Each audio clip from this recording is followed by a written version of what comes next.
if you are a leader in the architecture, engineering, and construction industry, you need to understand why people want to work for you, why they want to work for your company, why they want to work on your team, if they want to.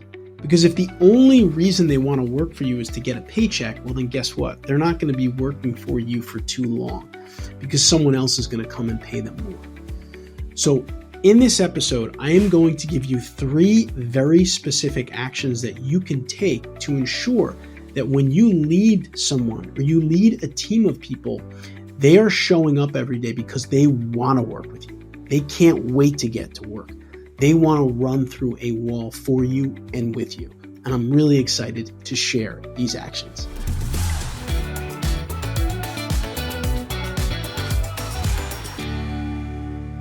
So in this episode, I really want to talk about leadership from the perspective of, do the people that you're leading want to work with you or for you? I think this is such an important question that every company should be able to answer and every leader should be able to answer, which is, why does so-and-so work for your company? Or why does so-and-so want to work for you on your team as a leader?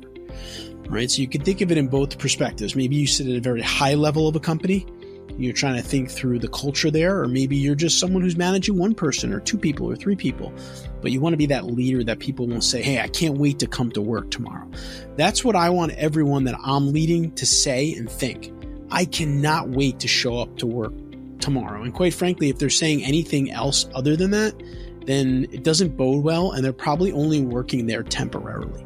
So what I want to do is I want to give you 3 very specific things that you can think about and that you can act on to make sure that the people that you're leading want to show up every day, or the people within your organization want to be there every day. All right. And the first one is your values, the organizational values.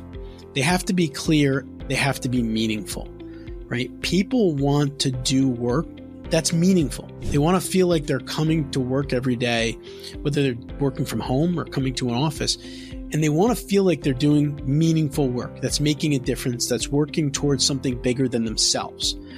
And so you have to understand what your organizational values are and communicate to them consistently on a very regular basis.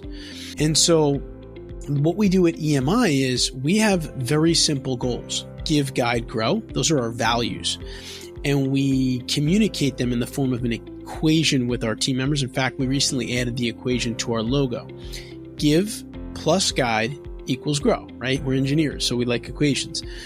The idea is that we show up every day and we give our all. Every day we guide each other or guide others. And if we give our all and we're guiding others, then guess what? That equals growth. That equals growth for the people that we're guiding, and that also equals growth for us personally and individually. Give plus guide equals grow. We do it through all of our learning and development programs, our leadership programs, our PM training programs. We help the participants grow. We do it through all of our content platforms, podcasts, YouTube channels like this one. Hopefully you're going to grow from listening to this, and the people that you're leading will grow, right? If you take action on these. And we help our team members just grow every day, personally and professionally. So again, we have the give plus guide equals grow, or give, guide, grow. You need to have something for your organization, and it needs to be meaningful, and it needs to be easy to remember, easy to act on, and something that people resonate with. I think this is a huge mistake that most organizations make. They have a mission statement or a vision and values, but they put them on a web page or they put them on a wall somewhere in the headquarters, and nobody knows what they are. Nobody can recite them if called upon to do so, and they're just not relevant and consistent enough in communication. So the first thing that you can do to ensure that people really want to work with you, for you, show up every day, and they're ready to run through a wall, is to be very clear on the values of the organization and ensure that there's meaning in them. That's number 1. Number 2, you have to think about their goals. This is another thing that most organizations do very poorly, is they're focused on the organizational goals. They'll go through a strategic planning process. They'll come up with a bunch of strategic planning goals for the organization and objectives, and they'll expect everyone to work towards achieving them. How about once in a while we check in with our team members and we ask them, what do you want to accomplish in your career? What do you want to accomplish in your life? And really, you should know those things about the people that you're leading. Because if you don't, you're not connected with them, you're not engaged with them, and you can't really help them be successful. Because that's what leadership is all about, helping the people that you lead to be successful. But how can you do it if you don't know what their goals are? If you've done sales work in the past and you've had some good sales training, usually what you'll hear is understand the problems, the needs, or the goals of the prospective customer or client, and then show them how you can help them achieve those goals, right? Or achieve the solution. The same thing goes in leadership. Your team members are showing up to work every day because they want to grow in their career. They want to do things. They want to accomplish things. They also want to grow in their life. They have a life outside of work.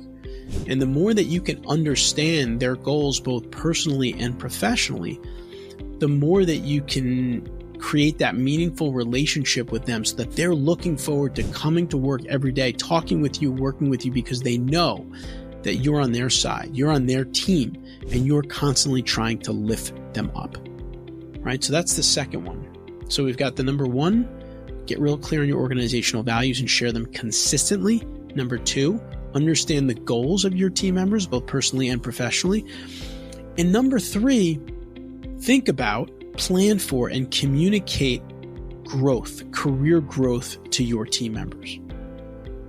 Another thing that most organizations in the AEC industry do very, very poorly, and I know this for a fact because we help firms build and design career pathways because most firms don't have them, right? You need to be able to show your team members the growth trajectory for them within your organization, because if you can't, then what are they working towards? The analogy that I always like to use for this is, just imagine that one day a friend says to you, hey, we're going to go out canoeing on a lake. It's a beautiful lake. It's going to be a nice day. You get to the lake. You each have your own canoe or kayak. And your friend says to you, all right, jump into the kayak there. And I want you just to head out. Just go as fast as you can straight ahead. And you look at the lake and it's one big fog. You can't see anything. So basically, your friend is just asking you to just pedal as fast as you can, right? Or row as fast as you can. Use a ton of energy, a ton of effort into a fog, and you don't see where you're going to end up, where you're going. There's no kind of light at the end of the tunnel. How excited are you going to be about that ride? Now, what if on the flip side, you got there and you look at the lake, and on the other side of the lake, there's a beautiful beach. And your friend says, all right, let's get in the kayak. We're going to go as fast as we can straight across the lake, and we're going to get to that beach where we're going to just relax, have a picnic, enjoy each other and just spend some time together and just reflect on the day, reflect on our career, whatever the case may be. Now you're excited about the trip. You could see ahead, you know where you're going, you see what's at the end of it, right? So that's the context you have to think about when you're working with your team members. Hey, you're doing a great job here. And if you keep doing that, you can grow into this position. You can become a leader yourself. You can lead multiple people. You can run this event. You can take over this podcast. You can manage this client project that's going to be a game-changing project for our organization. We believe in you to be able to do that, and these are the steps that you can take. Right? That's powerful.